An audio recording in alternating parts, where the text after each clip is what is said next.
Hello and welcome. My name's Claire Warner and I'm one of the managers at Redbridge Local Authority SEN service called CEATS, and today we are going to look at the EHC process. The presentation is appropriate for parents and carers, but also school and setting staff. We're going to look at really when is the right time to apply, what the process looks like, but also what you could do before you apply, what needs to be in place, and how parents can help and how schools can work together to create a really robust package for our students who've got dystrophy.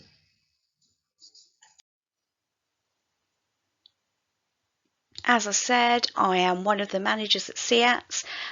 We are a really large training service now, and we support across over 100 schools, and we support all areas of SEN.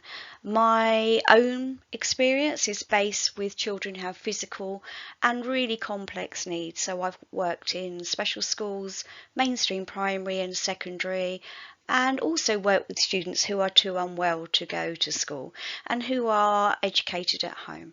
I'm one of the UK PD ambassadors, and we will look at that a little bit later on. And my own particular interests are based around dystrophy, dyspraxia and palliative care. I also, apart from doing this as a career, I'm also a parent of a child, well, she's a young lady now, but who has very complex medical and later sensory needs, and I also went through the EHC process with her. So today we're looking at this presentation from a point of view of a professional, but also as a parent who's also walked that pathway myself as well.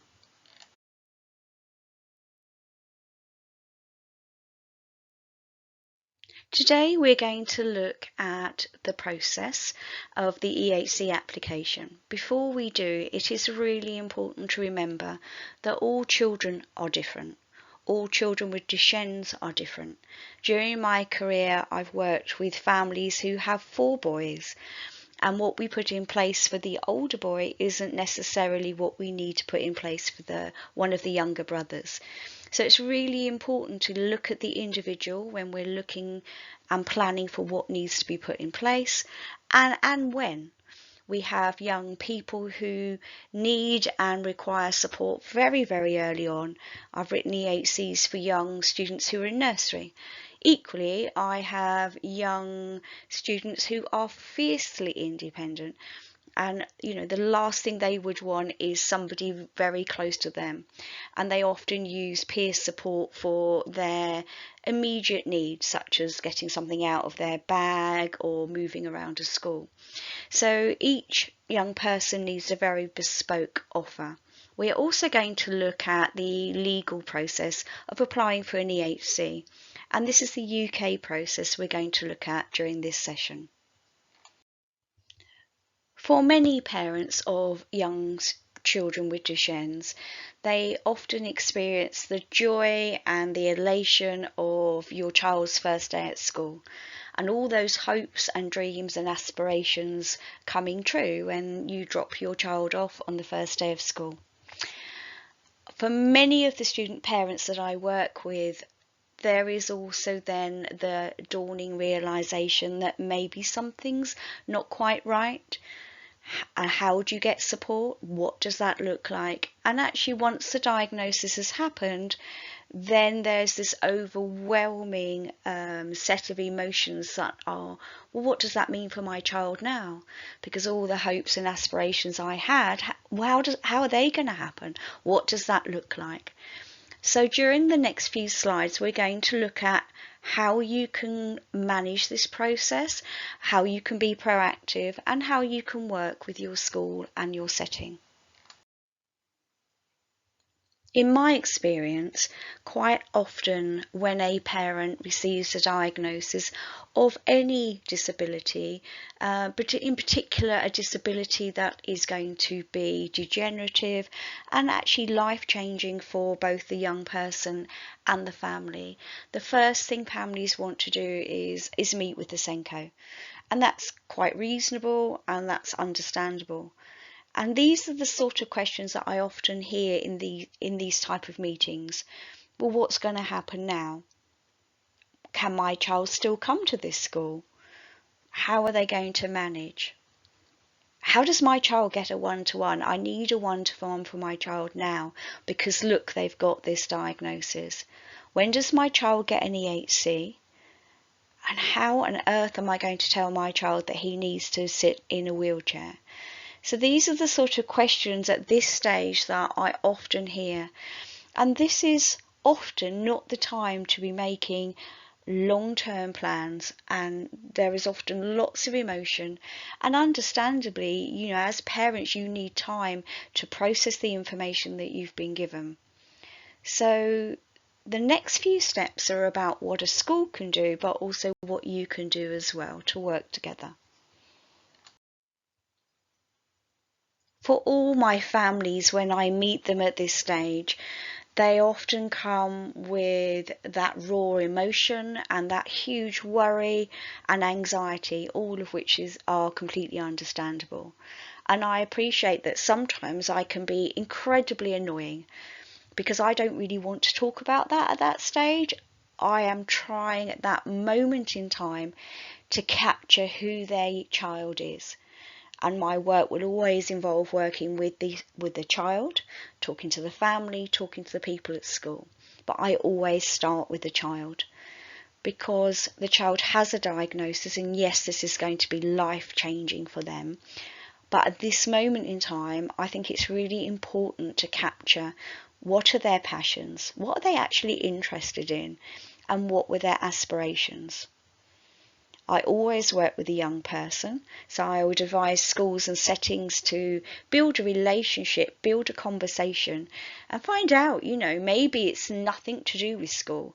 Maybe they have the most enormous Lego collection, or maybe they love horse riding, or, they like swimming. It's about finding out who the whole person is and all the things that they enjoy. Once you start unpicking all the things they enjoy and their passions, it's much easier to begin a conversation about, are they actually finding anything difficult at this moment? And what could it be? Could it be that they are finding, holding a pencil difficult?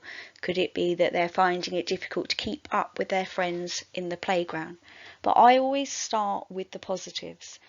And definitely where the young person's energy and interests are. So start with passion, start with strengths.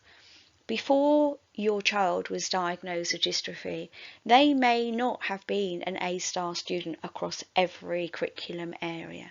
So it's important to consider, are they good at English? Are they good at maths? What are they good at? Do they love music? And we try and capture this at this moment.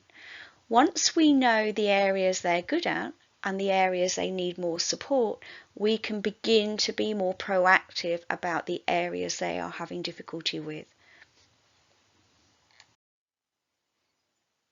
So as parents and carers, find time to talk to your child. Do it normally when they're in the bath, when you're driving the car is often an ideal time to have a conversation because you can look forward and they can look forward. So, talk to them about school, talk to them about friendships, talk to them about, areas they love, things they are finding tricky, and then arrange to meet a Senko. Before you actually attend the meeting, I would really recommend that you share a link to information pages around dystrophy. In the notes to this presentation, I've put a link to our website. We have a whole page where we have handouts about things like PE, handouts for things that can go to class teachers and TAs.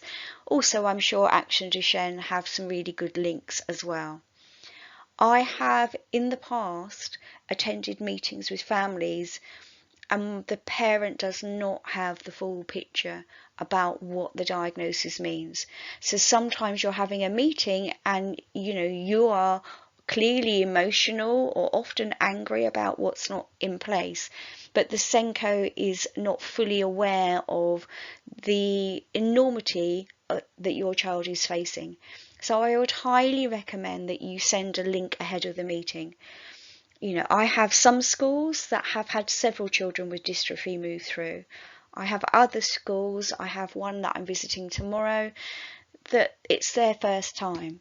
So don't assume that every Senko has this experience and really knows to go to a good source of information quickly. There are many sources of information, Action Duchenne being obviously a very good one. I just wanted to make you aware that if you're having a conversation with school, as we're an education service, we have a website which is known as Redbridge Circ, and as you can see in the top right hand corner, we have a huge resources website. If you click on the green box, it takes you to many different conditions and disabilities that we support. You can see a small snapshot about what's on the dystrophy page for us, but we try and think of and produce resources for teachers that need that information, or TAs, really quickly. So as you can see, there's a handout about what to do, how to support PE, how to give information to maybe a dinner lady or a TA very quickly in a very simple form. This website is free. It's now being used across the world, but it's a free website that you're welcome to signpost your school to. In the pinky purple box, which is the resource box, there are thousands of pages that link to free resources. The things that you may be interested in are, there's a whole range of activities for motor skills, there's a whole range of apps to support language, speech, communication, and learning. Also, we do a lot of videos and support sessions linked to young people who are struggling with their emotion, maybe anger. And then we also have a whole range of information based on literacy, numeracy, and sort of curriculum support. So your school or your setting may find this website really helpful to be signposted to if you don't have a similar one in your local authority. We also have a growing YouTube channel. To find our YouTube channel, you just search Redbridge SEATs YouTube. If you just search SEATs, you end up on a car website generally, which is not helpful. But we do a lot of taster videos. They're 10, 15 minutes long on lots of education strategies, such as colourful semantics, zones of regulation, precision teaching, and all these strategies are very useful for young people who are having a challenge with their learning.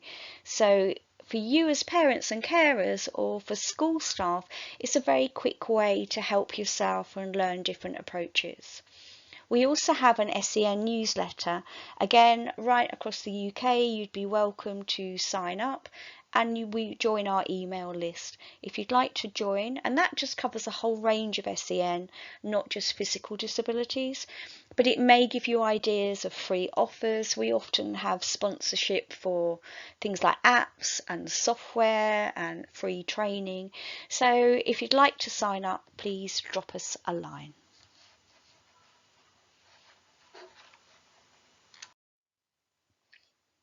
So once everybody's on the same page, school are informed and you are informed, it's about beginning to unpick and make the decision about when your child needs higher level support. And whether it's dystrophy, whether it's cerebral palsy, whether it's dyslexia, I always have the same approach. And it's about what needs does a young person have and what provision is in place to support the needs. So the first piece of advice I would give to both parents and school staff is maybe sitting down and unpicking the needs that are in place. So is it mobility? Is there working memory problems? Is it attention? What needs can we currently see? At this moment, we're not thinking about the future, probably more than about one and a half terms, but we're looking at the current picture. What needs does your young person have? And when we're considering those, we need to make sure, as you can see, we have progress there. Obviously, academic progress is important, but it's wider than that. It's about social opportunities. How does the young person feel they're doing in terms of friendships, Are they getting the same opportunities as everybody else? Does PE, does lunchtimes look the same for them? Then we obviously go on to the more obvious areas where we're focusing about things like PE and moving around the school environment.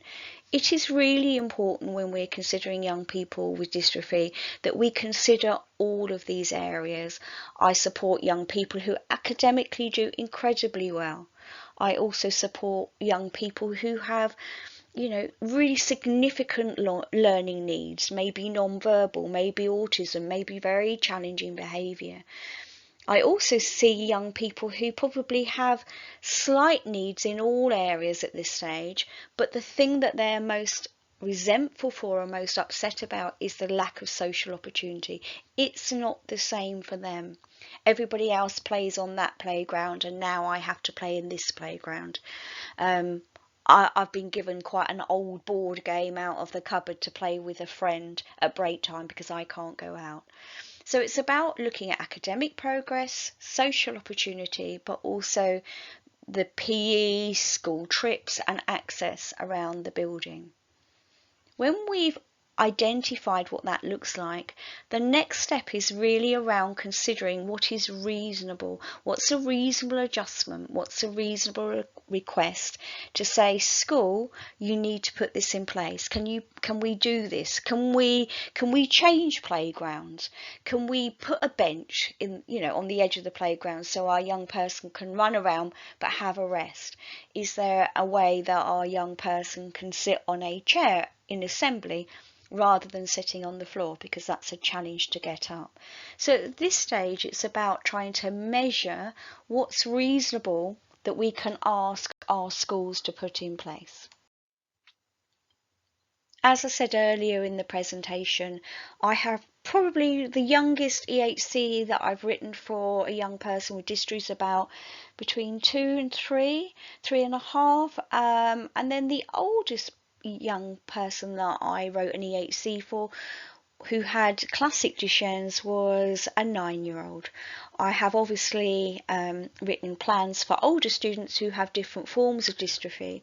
So as you can see, for me there's a real age range between when it's right and when it's appropriate to make that application. And that's dependent on the young person's profile, how they're presenting, how their condition's presenting, but also the school setting that they're in.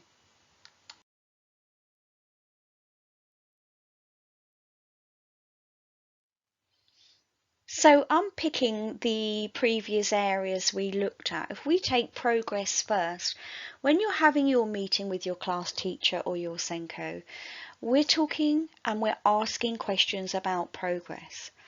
And they may say, oh, they're doing incredibly well. Or, all things considered, oh, this is amazing. I think for most parents and carers, the really important question for your child is, what does this look like? What does this look like for my child? So people may say, oh, well, they're keeping up. They're fine. Look at this result. They're getting a level 2 in English. This is really, really good. This is the same as the class. And you may say, okay, that's great. But what we need to be asking the question of, how long does that take? What's the impact in terms of fatigue, and sort of what's the impact for the young person? So it's really important to remember that phrasing, what does this look like for my child? Certainly within my experience, sometimes when schools learn about a dystrophy diagnosis, they focus on things like PE. They focus on where's the classroom going to be, how do you get to the playground, what's going to happen about a school trip. That's very often the first things that comes in terms of queries and advice. But actually what we need to be looking at is, very tried and trusted research around young people with Duchenne's. So in my experience, I have young people who have real difficulty with maths and the more complicated processes. So quite often they can do very well at Key Stage 1, sometimes early Key Stage 2, because what you're looking at is often mathematical calculations being supported by objects, and so therefore it makes it quite easy to follow the process. I often have families who get very upset as young people move to secondary and say, you know, well, at primary they were doing really well in maths and now at secondary they're not. And quite often there's some work that needs to be done around unpicking what's going on. It could be simply that this young person is not very strong at maths, but more often it's to do with the level of challenge around that mental calculation that comes with maths. And really any very complicated questioning that comes with any other subject. Science is often another challenge. So for our young people, certainly in my experience, maths and working memory is often a challenge. I do have children with Duchenne's who very much present as also having an SPLD profile, so that's sort of like a dyslexic literacy challenge. And that's often very specific around sometimes being able to organise ideas, maybe be able to extend their writing. Clearly, at some stage, writing in the true form with a pen or pencil is going to become a challenge for our young people. So it's about preempting that and making sure we have a toolkit ready that we may show them, we may offer them. I have young people who are still adamant, even at college, that they want to write. They don't want to use IT, they don't want to dictate, and they definitely don't want an LSA to write for them. I have other young people who embrace technology very early on and seize it and fly.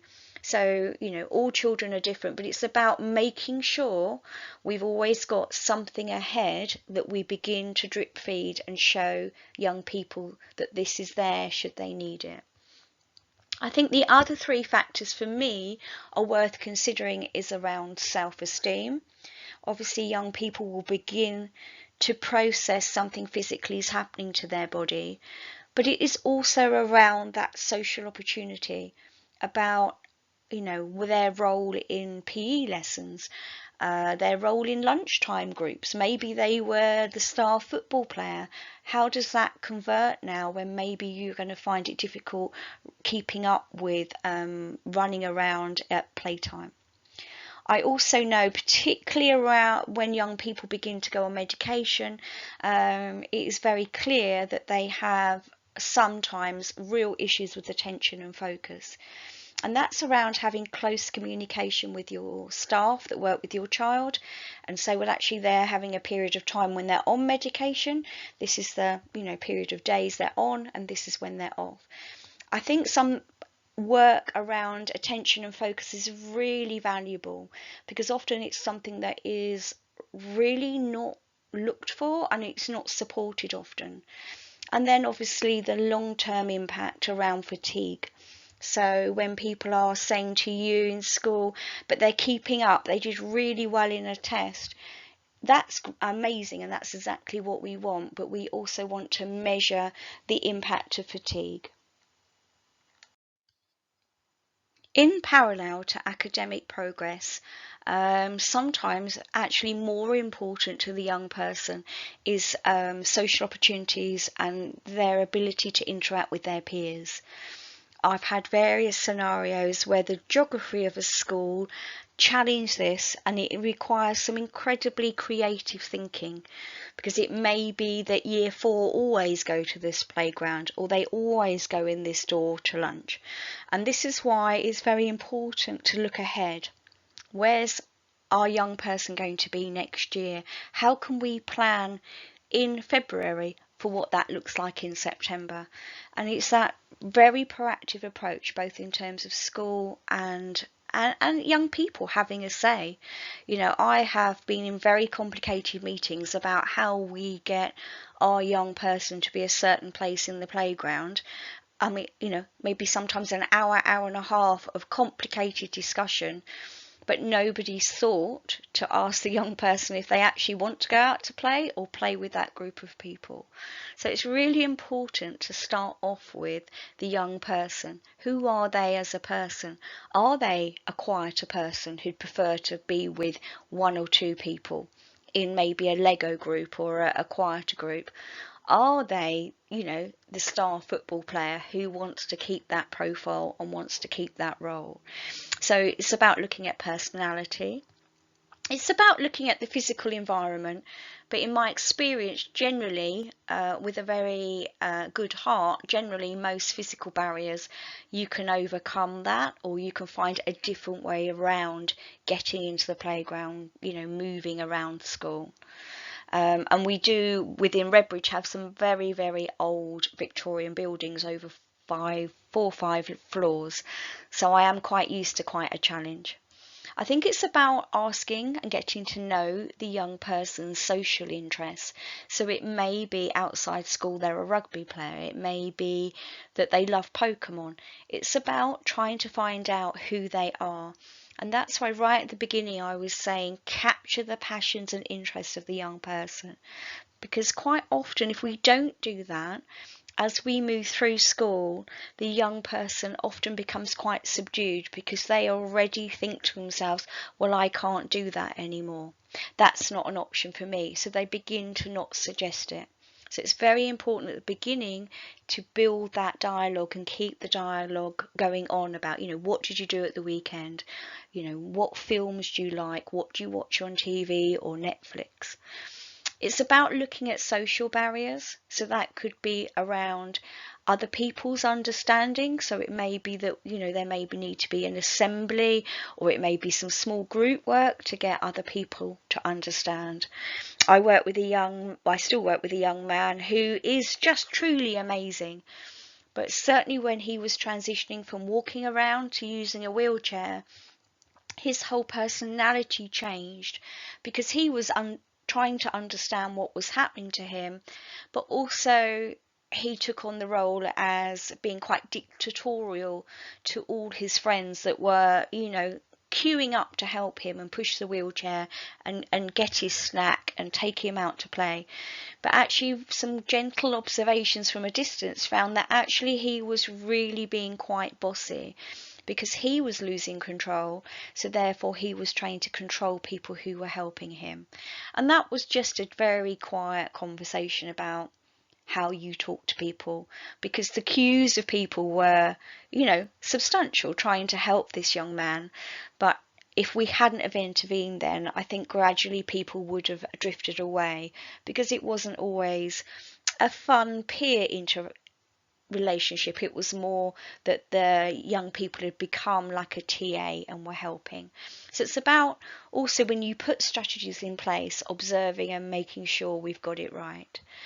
So it's about opportunity. How can we? What does that look like? Who can help?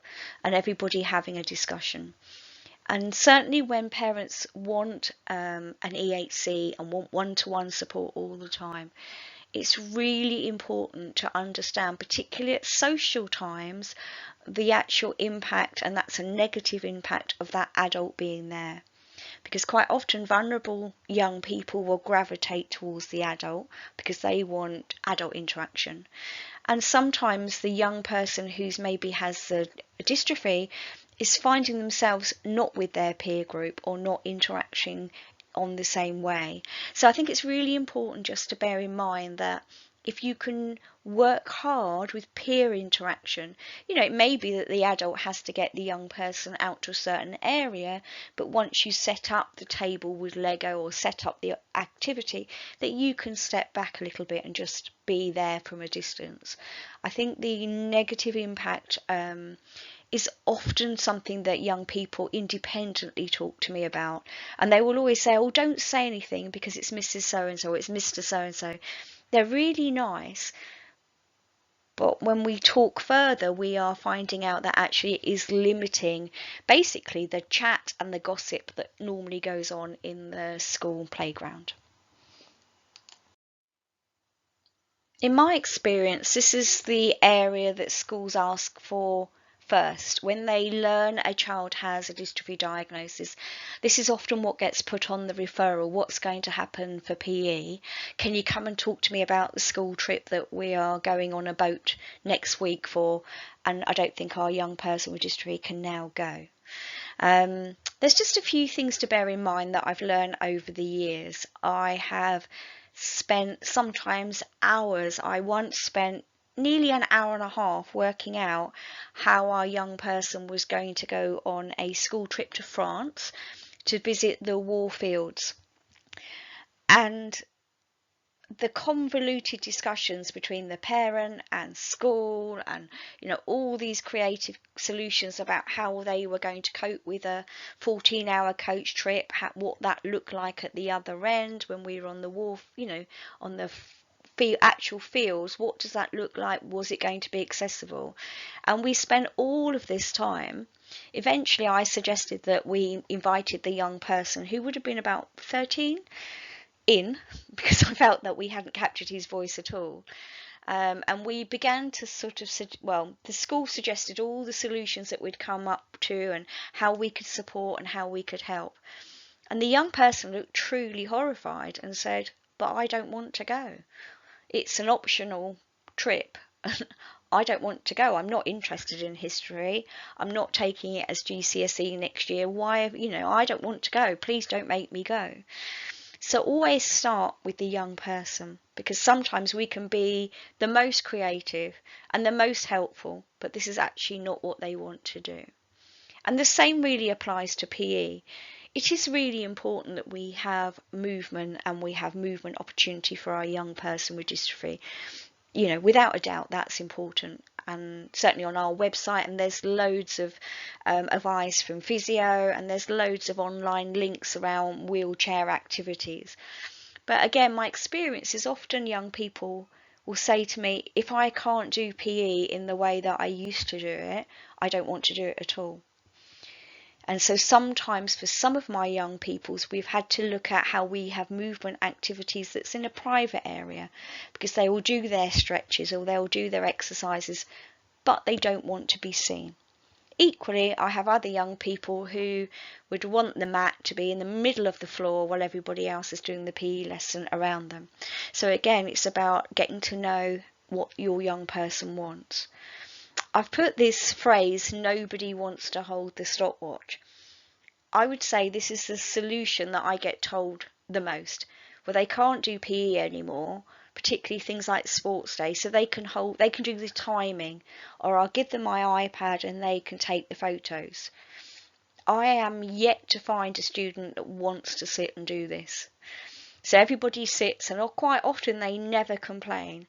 But the bottom line is, if I go and sit next to them and say, "Are you enjoying this?" they'll be like, no, I really don't want to do this. So I think it's important to make sure that when we replace things, we replace things that have value and have interest to the young person.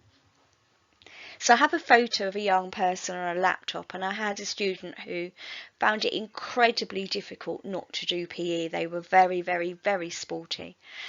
And every solution we came up with, they were unhappy about. And the bottom line was, we sat down one day and I said, well, okay, let's think, what other skill would you like to learn to do? And they said, well, actually, I've heard of something called Photoshop, and you can basically create a picture with an apple on your head. So I said, okay, well, let's see if I can find that out for you. So again, during PE, our young person was learning Photoshop, that has gone on to be a lifelong skill, and you'll see a photo at the end of the presentation of the young man. That doesn't mean to say he didn't have his movement and his stretches and his activities. He just is an incredibly private young man and didn't want to do it in front of his class. So there was a compromise that he did his stretches, and the rest of the hour was spent learning a new skill. So it's about what else can we offer. And the last phrase that I have on the slide is, sometimes we can and sometimes we can't. I have a young man that when he was at primary school, he was absolutely fixated on the fact that the school had been given a new PE equipment. So things like metal gym type things that you could stand on and you could spin. And for a period of time, with quite a lot of adult assistance, we could get him on, or we could hold him on, but it wasn't safe and it wasn't meaningful for him. But he was completely fixated with that, and as a result he would go home and tell his family that everybody else was going on this equipment and it was so unfair that he couldn't go on. And this went on for several weeks, and then one day I went in, had a conversation with him, and just had a very difficult conversation to say, sometimes we just can't.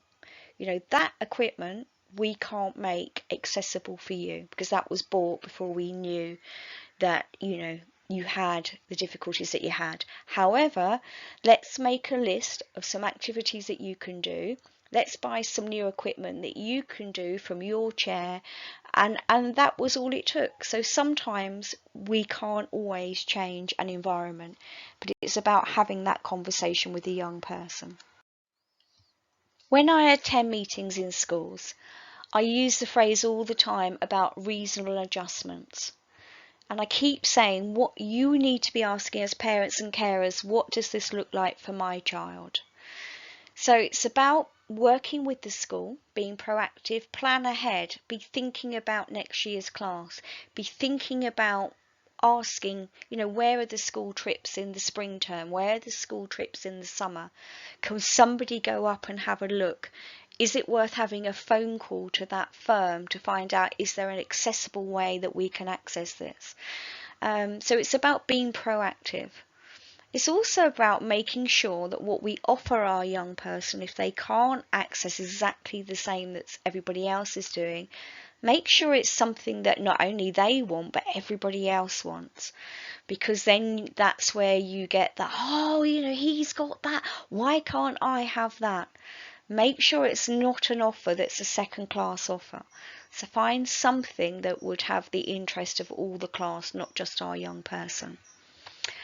And it's about finding ways that they can represent your school. So it could be a choir, it could be a Paralympic event. We have lots of Paralympic events in London. It's about contacting British Sport and finding out where your local Paralympic event is. Could your young person with dystrophy represent the school? Is there a drama group? Is there a role that they can have so they are visible and be part of the school community? I've put work experience there for the older students. I've had all my dystrophy students go on and do work experience. Quite often we have a lot of no's, but there is always a way round that we can find work experience for our young students. The other thing that we need to bear in mind is we need to consider sort of hidden factors such as fatigue and also cold. My experience of working with students with dystrophy is often cold is a real factor in the winter.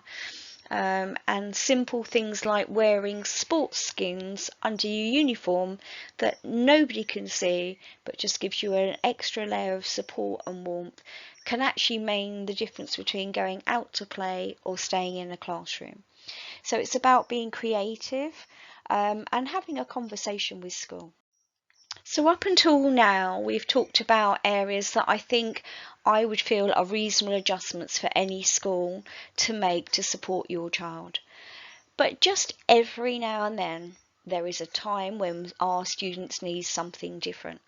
So on the screen, you can see one of my students called Kazim. He's a very reluctant star, is Kazim, but if you Google BBC Click and AV1 Robot, you'll get to watch a programme that starred Kazim. So Kazim has dystrophy, but he was returning during COVID having had spinal surgery. So obviously he didn't want to go back to school and wasn't ready to go back to school, but wanted to be connected with his school. So we provided Kazim with a robot. The robot sits in class and the robot is carried from class to class. The robot flashes. Students and teachers can hear Kazim. He can put his hand up. He can ask questions. And certainly we use this in several of our schools when our young people can't physically go to school. And there's a way of watching the lesson live and keeping up with your studies. So just sometimes it's important that our students do need something just a little bit special. Quite often I meet parents that are at the very beginning of their dystrophy journey, and they will often come in saying, my child needs a one-to-one. When is my child getting an EHC?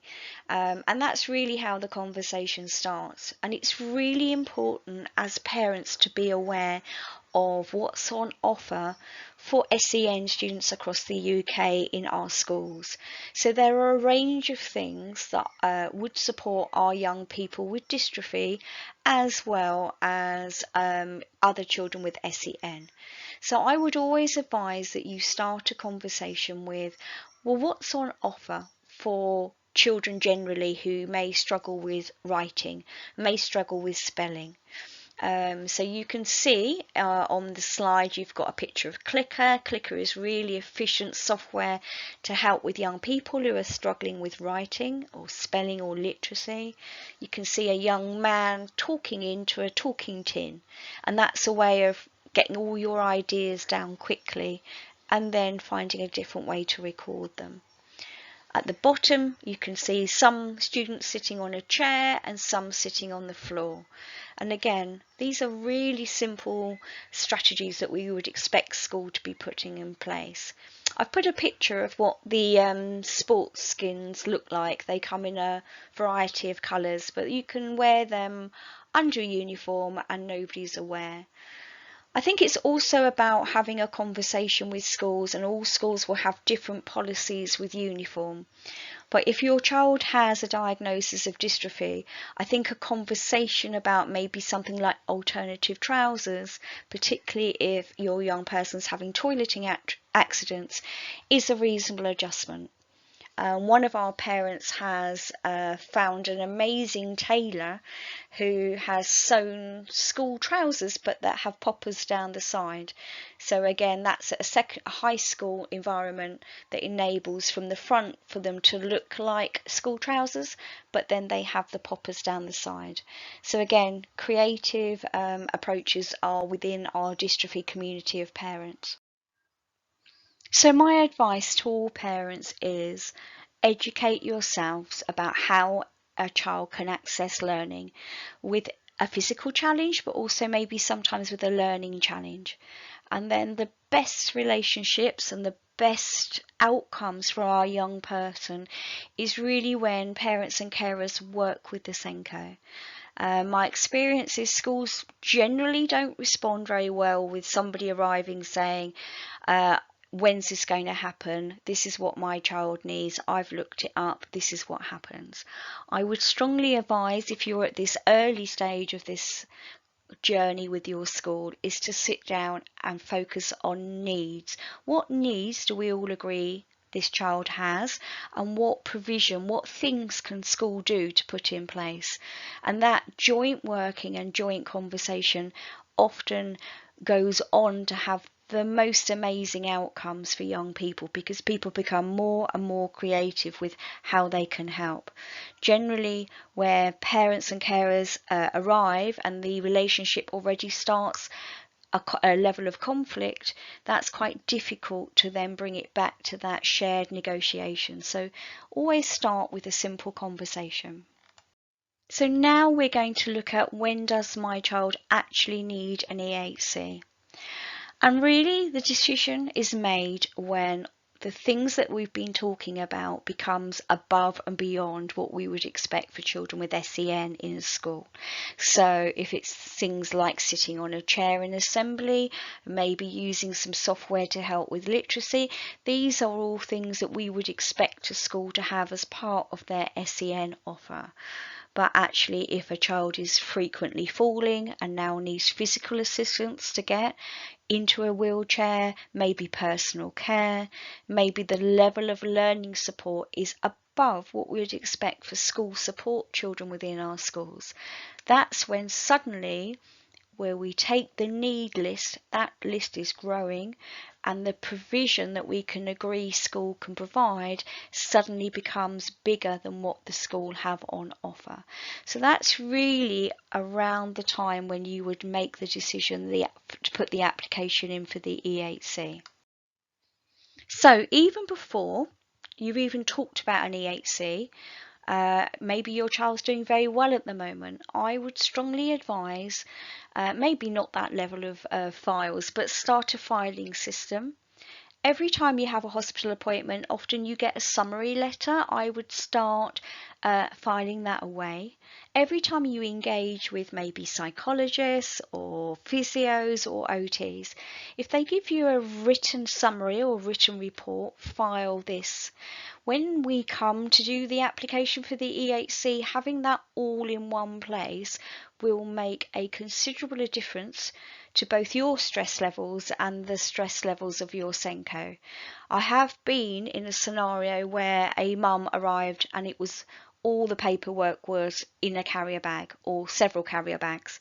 So as professionals, we had to spend a couple of hours sorting it out, putting it in order. So again, if you can start creating folders for your children, that would really help. It's also about being very aware that if your child has other needs other than physical element of dystrophy. So are they struggling with learning? Are they reporting to have difficulty with friendships and sort of peer interactions? Or, does your child just have emotional challenges, frustration, anger about what's happening to them? So when you come to meet with the psychologist as part of the assessment process, it would be really useful if you've jotted this down and made notes and can give them evidence and examples about why you think your child will be struggling. This will greatly speed up the process and it will enable people like myself as a specialist teacher or psychologist to spend more time looking at targeted areas rather than more of a general overview of your child. And then lastly, just make sure you keep a dialogue with your child. When you pick them up, how was school today? What did you like? How did that happen? Who did you play with?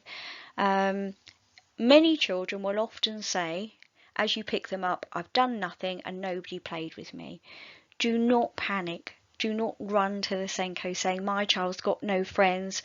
That's a relatively common statement from all children with or without challenges. It's about making sure you have regular meetings with the Senko and that's one of the areas that you discuss. On this day and this day, my child is reporting. Could you possibly have a walk through at lunchtime and let me know if what you see is what they're reporting?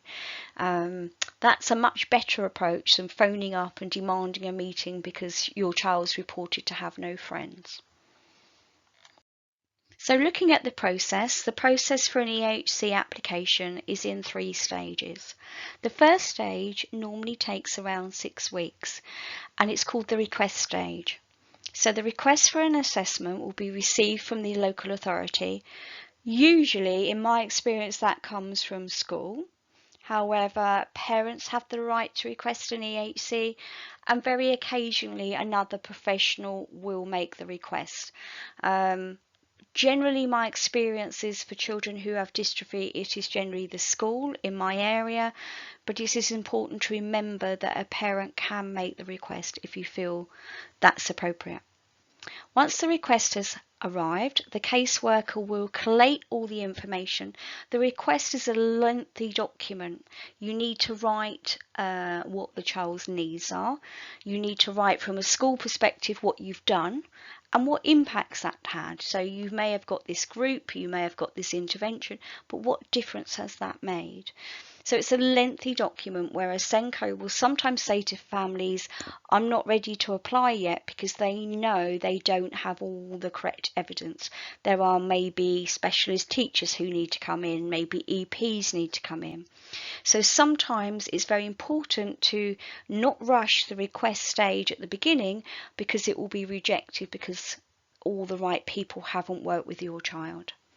So at this point, within the 6-week time frame, a decision is made whether to start the assessment or not.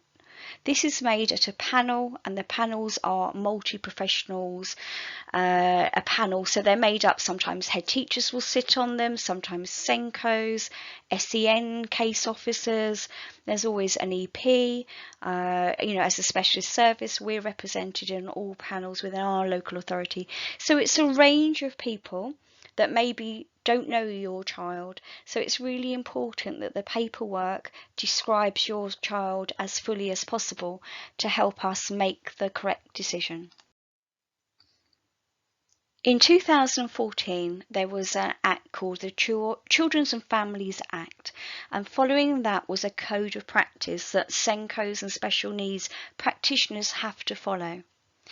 And the Act states the LEA must identify education, health and care needs which causes difficulties with learning and prevents a student achieving their goals and aspirations. So this is really the key phrase about the decision whether we go and request an EHC or whether a child remains at school support for their needs. So it's about making sure that we have evidence that their education, maybe their health or their care, has an impact about how they can access school life holistically. So the law says that the local authority, if it's approved at the first stage, they must seek advice and information. And that could be from health people, so that could be from consultants, physios, speech therapists, OT. An EP, an educational psychologist, will be involved. If your family is known to social care, they will be asked for advice. And as a parent, you can suggest any person that you feel could give advice that's relevant. So the LEA has to agree it's reasonable, but it could be that you've got a health visitor who knows your child really well, or that you have a tutor that knows your child very well. So sometimes parents will ask for additional professionals to write supporting evidence. Sometimes, particularly for our students who have complex needs, there will be early years professionals that maybe got involved from an early intervention team when your child was younger. Again, information and advice can be requested from them as well. And then some local authorities will also have people like myself and my team, where we have specialist teachers who will also come in and pull together a set of recommendations and advice about what the school need to put in place for your child. So when we are looking about the legal responsibility for the local authority, the Code of Practice says the LEA must not seek further advice if such advice has already been provided. And this means that maybe your child was seen by the educational psychologist 6 months ago, or somebody like my service went in 5 months ago and did a block of support, trained the staff, wrote some advice, wrote a report that you've received. If that's the case, what we don't want is your young person being reassessed and having to come out of class and go through a whole battery of tests that they may have done already. If the advice is current and still relevant, then that advice can be submitted to the local authority as part of the assessment. It's really important to remember that the process is called an assessment, but the local authority are asking for advice and information. So some parents sometimes get upset and say, my child hasn't been taken out and been tested. And actually that's not what we want. At this stage on many young people's journey, they will have lots of hospital appointments and lots of people to get to know and build relationships with. That doesn't mean to say if I was writing advice that I would not go and work with the child. I would always work with the young person. So I'd work with them and find out what they would want, what their views are. But I would also talk to the teacher, maybe do some observation. And I might do some activities just to see things like working memory. But for many parents, I think sometimes they feel their child is going to go through formal testing, and that isn't always the case. Sometimes it's relevant, but generally with dystrophy children, it's not relevant. It's very important to make sure everybody who's writing advice, make sure they have captured your child's views. So your child might complain to you that lots of people keep asking them about what they want. But it is really important to ask those questions. Sometimes young people tell us something that they don't tell their family. And when we ask, have you told mum and dad this? They will often say, no, because I don't want to upset them.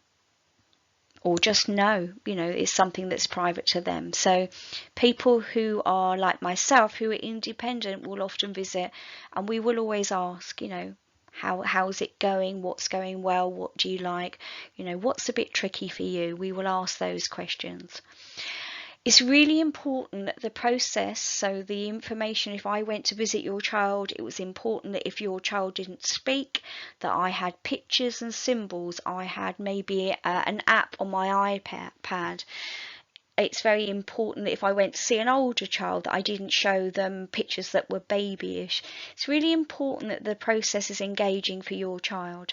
But equally, as parents and carers, it's really important that people who engage with you use ordinary language. I have often been in meetings where everybody's very chatty. When we arrive, everybody's like, how's everybody? How's the family doing? And then the more formal meeting starts and the parents become sometimes very quiet because suddenly professionals are using acronyms and language that they don't understand.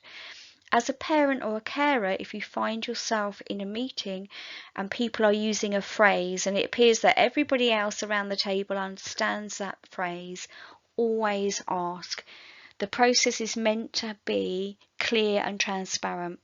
Make sure whenever you're in a meeting, if there's words being used or phrases, just say, I'm really sorry, can somebody explain that to me? And professionals shouldn't be using that language, but they would have no problem in explaining that to you. So stage 2 is if a panel has decided that the assessment should go ahead, and as a result of the panel decision, everybody who's listed from your parents list and the school list are written to. So myself, I will have a letter from the panel saying, dear Claire, we've agreed to do an assessment for Mohammed, and you have often about 3 weeks for me, about 3 weeks. Please send in your report and your advice for this young person. So I know I have a legal deadline that I have to, if I haven't already visited the child, I have to visit, do my assessment, collate my information and send that report back. So at the same time as I've got that request, the school SENCO will do the same, and as families you'll be asked to do the same. All your doctors and medical team will be asked to provide advice, and also other people that may have been involved with your child, such as CAMs, speech therapists, etc. And when that's all received, the caseworker puts it all together and draws up a draft version of the EHC. Once the draft version is created, we move into the final stage, and this is the co-production meeting. So there will be a meeting in my local authority. It generally is held in school, the school that your child attends. I am aware in other local authorities they will often hold this meeting in children's centres, sometimes local authority buildings, but in my authority we hold them in the child's school. And at that time we would want school, the class teacher, the SENCO, sometimes a TA. We'd want the family to join in.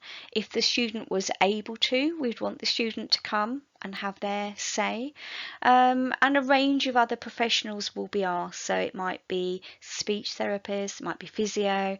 And that meeting was normally chaired by the case officer from the local authority that's looking after your case. And so all the reports are shared ahead of the meeting, and so you as a family get to see what all the professionals have suggested for your child, and then together we look at areas that we agree on. So what's going to happen during PE, how are we going to support literacy, what's going to happen about the handwriting, and we write what's called outcomes, and these are goals that we want your child to be able to achieve. So it might be, by the end of year 3 we would like my child to be able to write a paragraph of writing, or for a more complex child it might be, I would like my child to communicate 3 things they like using a communication app. So they are very bespoke and tailor-made to your child. Once we've worked out the outcomes that are important for your child, it's very important then to list what provision. So what needs to happen to help these outcomes be succeeded really. So that could be that, a spelling group every morning, access to a laptop, a differentiated PE lesson. So once we've agreed what outcomes, it's very important as a group for us to agree what school need to put in place. And once we total up all of the things that need to be put in place, we have an idea of how much support your child needs. So some plans will say 20 hours, some plans will say 32. It will depend on the list of outcomes and all of the interventions and provisions that we've agreed as a professionals group with you as a family that needs to happen. The case officer then takes this edited draft back and they represent your case and send it back to panel. If the panel, at this point, this is where the panel decides if an EHC is required. If the agreement is held, then the plan is issued and the EHC will be sent to you as parents, and you have 14 days to comment. It is really important at that stage to read the plan and make sure everything that you want is captured within that plan. If you have difficulty, and sometimes the plans can be very lengthy for children, particularly if they have complex needs, book a meeting with your SENCO and go through it together and say, have we got everything? Have we remembered everything? Because that 14-day window where you can make changes is very important. So, as you can see, the process is quite long and it's quite involved, often with lots and lots of people being involved. Legally, the process is 20 weeks for all local authorities in the UK. So from when the application is processed to when either the decision to issue the plan or decision not to issue the plan. So 20 weeks is actually quite a large portion of a school career and a large portion of a school year even. So it's about making sure that when you are ready to apply as a school or as a family, that all that evidence is in place. What you don't want is to put the application in too early and then there is no specialist teacher report, or the educational psychologist hasn't seen the child, or maybe even a physio at this stage isn't involved. So it's about making sure that you have a portfolio of evidence before you do the application. And that sometimes is quite frustrating for parents, and they say, well, why can't SENCOs just get on, just put the application in? The more successful applications will be the ones that have that dossier well prepared before you apply. This whole process can be quite overwhelming for families, particularly families who don't have other children who have special needs. My own daughter had an EHC. I live in a local authority where I don't work, and even though I understand the process in my local authority, it was different, very different. The paperwork looked very different in the local authority where I live. So for families, I would strongly advise that you Google where you live. So that could be Oxford, Nottingham, wherever, and you Google local offer. Every local authority has to have a local offer for parents, and on the local offer you'll be able to look for your SEN support, and there will be a resource service that will support you during this process. So if you are about to apply for the EHC, I would strongly advise you seek out and ask for support.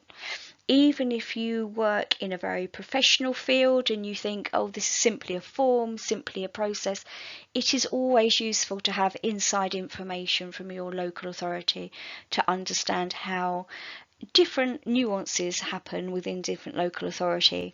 The legal framework is the same, but the paperwork is certainly quite different from one authority to the other. So it is important to bear in mind that you can go all the way through that process and a local authority can still say no. And for many families, people just are heartbroken at this stage and saying, I'm going to fight, I'm going to court, this is a huge battle. And before you do that, it's about just understanding maybe why the decision has been a no at this stage. It is very important to remember that every school receives a budget for special needs students, and this is called a notional budget. And each child can be allocated up to £6,000 to support their special needs. So it may be that all the assessments happen, and actually school are saying, well, actually they're able to access, the lessons the same as everybody else. They only just need a bit of support at lunch times and during PE. So if we go back to our needs provision profile, that's probably going to total about 6 hours during the school week that the school may need to give an adult to support your child at this stage. So 6 hours a week is definitely going to be under £6,000 per year. So at that point, if the only needs that we can all agree on is around lunchtime support or PE, the borough will say that at this moment in time, your child doesn't need an EHC. So that could be one of the reasons why. Sometimes when the needs are not significant enough, and different boroughs will have different thresholds, some boroughs will offer something called a resource agreement. And this is often a way of sort of doing the work that the EHC has, so it captures the needs and provision, and it writes a list of things that the school need to provide for your child. So it will say, we're not going to give you an EHC, and you can use the notional budget to put this, this and this in place. I think as parents, it's really important to remember that this resource agreement, different local authorities call it different things, but it's not enforceable in law. So if that pot of money suddenly ran out in January, there could be an occasion where suddenly that provision isn't available for your child. So if you find yourself in that situation and that's being offered, it's about asking those questions about, what does this look like for my child? Is there a possibility that this resource could be run out during the school year? How does this carry on from one year to another? For children who don't have significant needs, this agreement is fine because it's just directing Asenco how to use your SEN budget, and it pulls together the recommendations. I think for children who have more complex needs or degenerative needs, generally it's not usually a sustainable option long term moving forwards. So if the borough says no to you, no to the EHC being issued, the only people who can appeal this are the parent and carer or the young person if they're of a certain age. So if you go to school and say, but I want you to, complain to the local authority, they can't do that. The only person that can appeal is you as parent and carer. And you need to decide if you're going to appeal within 2 months of the letter that you receive. Generally, in my experience, that you'll be offered to attend a mediation meeting. And that's really about a second look about the needs and provision that we've all discussed. And the school will often go to the mediation meeting as well. And they will be asked very honestly to say, can they provide what's being listed? In some cases, mediation means the EHC is issued, and in some cases the appeal is not upheld. So that's the process, but it's very important to consider and remember the timescales if this applies to you. I work with a range of students with dystrophy, and they have a range of needs. I have young people who have the physical challenge, but they have no other challenges at all. I also work with young people who have incredibly complex learning profile. They have significant speech and language needs. I have 2 students that have selective mutism. I have students that have social emotional mental health issues. I have children who present with challenging behaviour. I have a lot of students, particularly when they're on medication, who present as having difficulties with attention and focus. And I do have a significant proportion of the young people that I work with that also present as also having sort of social communication, ASE, autistic profile as well. So young people with dystrophy can also have a whole host of other needs. I do have some young people who have all of those needs in addition to dystrophy. And for our local authority, it is parental choice whether they stay in mainstream or special school. And it's my role to make sure the provision is as good as it can be, and our young person has a very dignified experience of education during that process. We equally have parents who choose a more specialist school or a specialist art provision for their student because they feel their needs are so significant in addition to the dystrophy. In the UK, it's very important to remember legally this is parental choice where your child attends school. And again, there are many parental support groups to support parents on that journey. But I think generally, if children have incredibly complex needs, like we're looking at in addition to dystrophy, quite often the EHC will be written much earlier, often as young as 2, because the needs have been apparent much earlier on. So, having looked at things that parents can do to help, schools can do to help, and the legal process, I thought I would end my presentation with some real joy. This is Abdullah, and Abdullah was the young man I was talking to about the sessions with PE. He did not want to do PE. He's an incredibly dignified young man who would never complain. And would have sat there if I hadn't have got involved with the stopwatch for several years with PE and never really said anything because he just assumed that that's what he needed to do. So Abdullah was the young man. I said to him, is there something else you'd rather be doing, Abdullah? And he was the young man that wanted to learn Photoshop. So the deal was he had to do his exercises and his stretches in private, which was his choice. But in return, we taught him how to learn Photoshop. And we started this around the age of about 7.